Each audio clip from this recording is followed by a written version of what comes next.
Praise the Lord. அத்திமர உவமையை இயேசு ஏன் சொன்னார் என்பதை பார்க்கலாம். எருசலேம் நோக்கி தமது இறுதி பயணத்தின் போது இயேசு இந்த உவமையை சொன்னாரு. லூக்கா 13ஆம் அதிகாரம் 6-9 வசனங்கள்.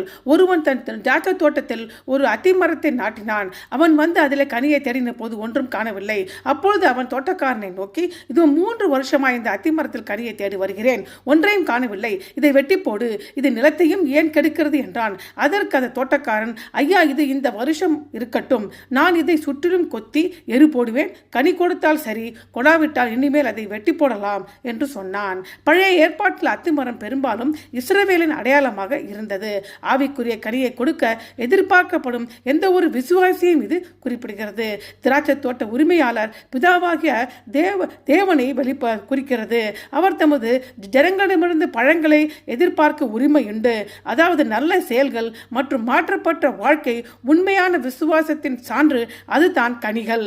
3 ஆண்டுகள் இயேசுவின் பொது ஊழியத்தின் காலத்தை அல்லது இஸ்ரவேலிடம் தேவனுடைய பொறுமையின் காலத்தை குறிக்கிறது. இது நல்ல முடிவுக்கும் விளைவுக்கும் கொடுக்கப்பட்ட போதுமான நேரத்தை குறிக்கும் குறியீட்டு எண்ணாக கூட இருக்கலாம். திராட்சை தோட்டக்காரன் என்பது மத்தியஸ்தரனாக இயேசுவை குறிப்பிடுகிறது.